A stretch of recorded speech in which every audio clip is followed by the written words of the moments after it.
you're weak in your arms that I'm trying to test, then we're going to find out why. So we go to chiropractic. Pull this leg out, hold tight, hold it down, hold, bring it back, hold it down, hold tight, and back together, ankles together. Good. Hold it, hold it. Keep this knee straight, slide this hip up towards your shoulder. Hold this leg out, hold tight, and switch. Good. Hold tight together, chin up in the corner, chin up in this corner, head straight. And neutral. Bend this leg, hold tight, roll this leg in, roll this leg out, let it go. Elbows up, hold tight, try again, hold tight, hold tight. That is strong, strong, strong. Very weak.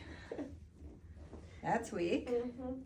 And that's weak. Come on, stand up. We're gonna go up against the wall. Elbows together and slouch. Only time I'll tell you to slouch. Relax. Hold tight. Strong, strong, strong, strong, strong, strong. Elbows up. Hold tight. Excellent.